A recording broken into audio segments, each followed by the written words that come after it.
शादी रॉकी से होती है। रॉकी और लकी दोनों भाई जिनका आपस में बड़ा प्यार होता है। अरे वाह भाभी, क्या खाना बना है। अब तो घर में ही होटल वाला स्वाद रोज मिला करेगा। अरे लकी, तुम अभी जानते नहीं हो मुझे। तुम बस डिश का नाम बोलो, मैं तुम्हें इसी किचन में बनाकर खिलाऊंगी। चढ़ा रहा है तुम्हें ये, और तुम भी ना। गीत रॉकी के छोटे भाई को दोस्त की तरह मानती। वो रॉकी के साथ उसकी भी जरूरतों का ध्यान रखती। लकी, ये रहे तुम्हारे कपड़े, धोकर प्रेस करवा दिया है, अलमारी में सजा लो। अरे रख दो ना भाभी अलमारी में भी। हाँ हाँ, सब भाभी करेगी तो तू क्या करेगा? रहने दीजिए ना माँ जी, शादी हो जाएगी तो खुद ही सुधर जाएगा। अरे रहने दो यार, तुम दोनों मेरे कपड़े यहीं पे रख दो। एक कपड़े अलमारी में रखने को क्या बोल दिया, शुरू हो गई।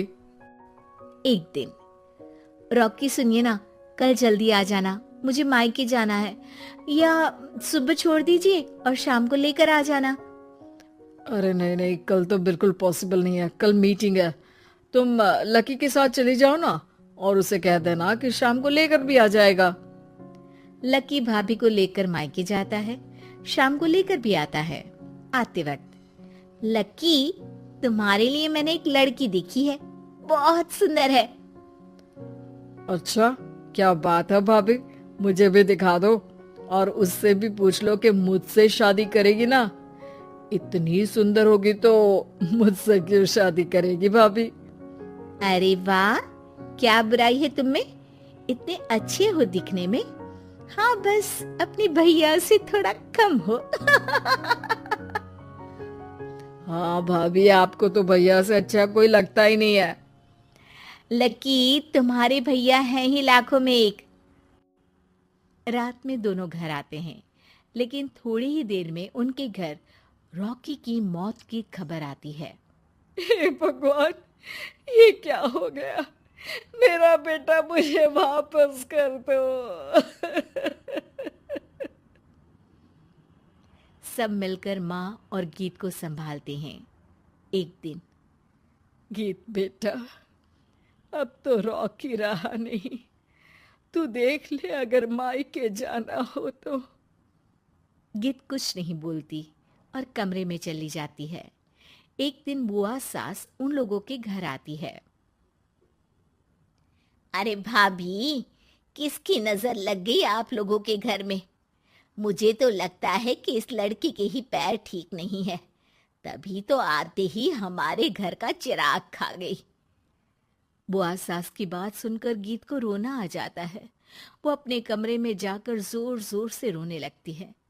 लकी को ये सब देखकर अच्छा नहीं लगता। बुआ क्या बोल रही हैं? किसी का जीना मरना ऊपर वाले के हाथ होता है, ना कि किसी के पैर पर। अरे देख लो भाभी, छोटा भी हाथ से निकल रहा है। ऐसा ना हो कि ये लड़की सबको आपके खिलाफ कर दे। तभी वहां गीत चाय लेकर आती है। लीजिए बुआ जी, चाय पी लीजिए। बुआ तो घर से चली जाती है, लेकिन सास के मन में गीत को लेकर नेगेटिव विचार भर जाते हैं। अब देख गीता, बहुत हुआ, यहाँ रहकर भी कुछ नहीं होगा। अच्छा होगा कि अपने मम्मी पापा को बोल के तुझे यहाँ से लेकर जाए। और गीत अपने मायके चली जाती है, जहां आस पड़ोस के लोग कहते हैं, अरे रे, बेचारी की शादी के 2 साल ही हुए थे, लेकिन पति नहीं रहा। सास ने भी घर से निकाल दिया। देखो भाई भाभी कब तक साथ रखते हैं। और शादी करा देनी चाहिए इसकी, तो उम्र ही क्या है इसकी। हाँ, लेकिन करेगा कौन? एक तो शादीशुदा, ऊपर से कलंक पति की मौत का। तभी वहां लक्की आ जाता है और वो पड़ोसियों की बात सुन लेता है। लकी, तुम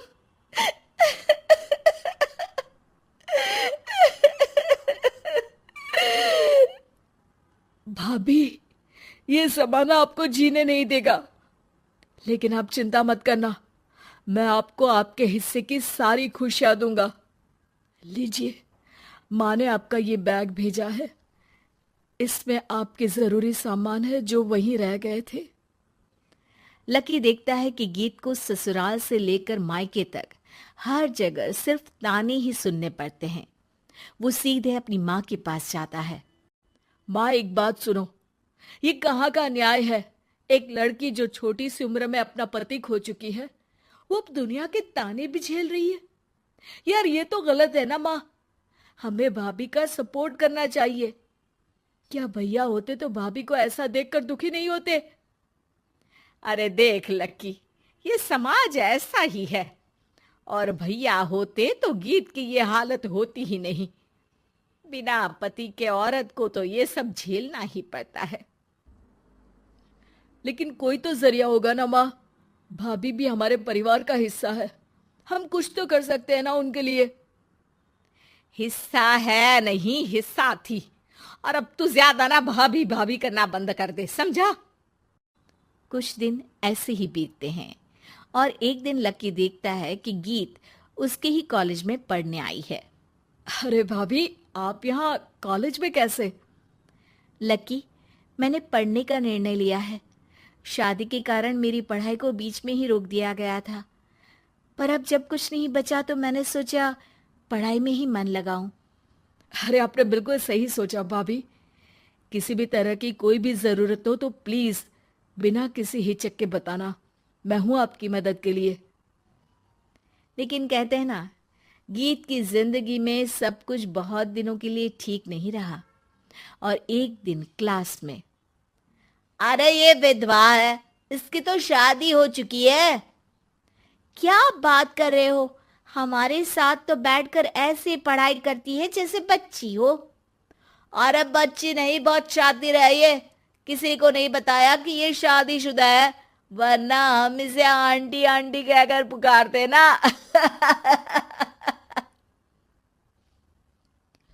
अरे अब तो पता चल गया ना, आंटी जी।